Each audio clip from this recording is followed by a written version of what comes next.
Why do business owners struggle? In this episode, I'm going to share some of my personal experience with struggling in a business. There's a lot of different reasons why a business owner will struggle, but I'm going to break it down into 3 points that I think would help someone who finds themselves in a position where they're running a business. It's not really going well. They're not really sure where to make the changes or where to catch their footing. And so hopefully you find this helpful if you happen to be in that position. So in my experience, notwithstanding, there's a lot of reasons why business owners struggle. I think it breaks down into sort of 3 boxes, if you will. The first box is the box that you can't really do much about, and it's the market. Something will happen in the marketplace, something will happen in the stock market, something will happen in the housing market, something will happen in the labor market, or as we're experiencing right now, something will happen in the supply chain that really affects your business. And so a lot of business owners will struggle because of market conditions. Now, my opinion on this is that I think human nature says that we don't deal with anything until it's right in front of us as a raging fire. And if that's not your experience, that's certainly my experience, because that's how I generally have performed. Until it's right in front of me, I'll tend to procrastinate or push it away, or just to be reasonable about it. If there's no one raising an alarm or or bringing my attention to something, then I don't need to address it. And the market is one of those things where if your business is working well, if you have a pretty good pulse on your financial statements, your operations, your sales, your marketing, what you should be able to do at any point in time is look at the top of the funnel, marketing, look at sales, your team. So remember, marketing is one to many, sales is one to one. That's the context I use. If all of a sudden you see things starting to slow down up in the marketing bucket and then to a lesser extent in the sales bucket, if you've got a good line of sight to what your business is doing, you should usually be able to pick up on those market changes right away. And I know in my experience that has always worked really well.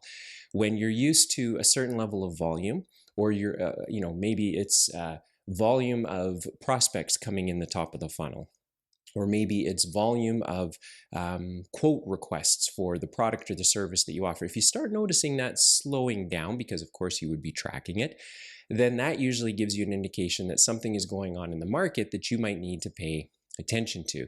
And I know for myself, I saw that take effect during the financial crisis, because 6 months leading up to the eventual crisis, we were already starting to see that lenders were making it more difficult to get financing, that some lenders just dropped off the face of the earth. And had we not been paying attention, the disaster that I found myself in could have been much, much worse. So why do business owners struggle? They struggle because of the market, but it doesn't have to be a struggle. If you're watching the other pieces of your business properly, or you have a pretty good sense of what's going on because you are tracking some very basic statistics or some basic activity, then you should be able to catch that. So that's the first reason why business owners struggle. They struggle because of the market.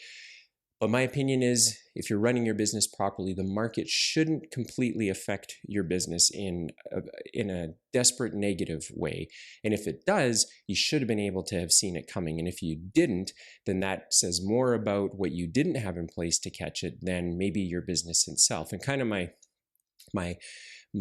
thoughts, my last thought on this would be, most products or services that worked during a good market will work in a bad market. The difference is there might be more competition and there might be less activity, but the need for the product or service is still there. So your business just has to figure out, how do we continue to service that need in the market if the market conditions are really the only reason why we're struggling. So that's reason number one, the markets. Reason number two has more to do with the entrepreneur themselves, which is they don't know what they don't know. And you've heard me say it quite a few times that few business owners start a business to become financial experts. Generally, businesses are started because an individual will have been working in a very similar business, but for somebody else. And then they say, I want to do this myself. Or they find a problem in the marketplace that they believe they can solve, and so off they go. So the challenge is, first of all, the opportunity is lots of upside, freedom.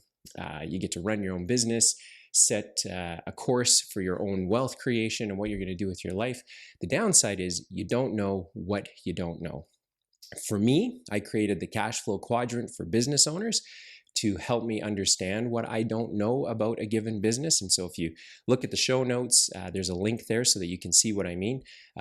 But when your business is struggling, many times it'll be because you don't know what you don't know. And you will say to yourself, because I have said this and I have heard many entrepreneurs say this, well, we hired this person and that person, and they should have just done their job and they should have known what was happening. And the truth is, you're right, partially. Every business needs to be led by somebody. Generally, that's the business owner or the entrepreneur out in front. The entrepreneur needs to know, what tool do we not have in our tool belt, or what resource do we not have within our company right now that can help us navigate through this particular problem that we have. So as a business owner, you don't need to be in the weeds, because there isn't a lot of value in being in the weeds, but you do need some high-level reference that you can use to understand where your gaps are in either your personal knowledge or the organization's knowledge. I know I was part of a company that had spent probably a year and a half transitioning over some very old legacy inventory systems. And it turned out that none of us, myself included, even knew how to do that. And so what we ended up doing was bringing somebody in on a short-term basis who had experience with that. And they were able to not only help us fix up our inventory, that was like the fire that was raging because the company was losing money on their inventory, but it also then set up some opportunities for the business to be better. We learned some new opportunities within our process. We got some new opportunities within how we could price different classes of customers. And so in this particular example, what we didn't know was inventory. We brought somebody in to help us. For me, I use the cash flow quadrant for business owners as my ultimate reference, because I don't have a lot of working knowledge of the inner workings of every single business that I work with, but I do know that there's some high level things that I need to be looking for. Cash and profit are the two that I choose. And if I don't have either of those usually downstream from those two are the other things that I need to be focused on. So I either need to be working on marketing and sales, I need to be working on operations, or maybe I do need to be spending some time deep in the finances to understand, where do we make some cost adjustments? Where do we have to refine our pricing? But every entrepreneur needs some point of reference to understand what they don't know. And if they can't come up with the answer, which is unreasonable, they have to know where to go to find the answer. So why do business owners struggle? They struggle because of the market. And if you have a pulse on what your business is doing, then you should be able to walk your way through that. The second reason is because entrepreneurs just don't know what they don't know.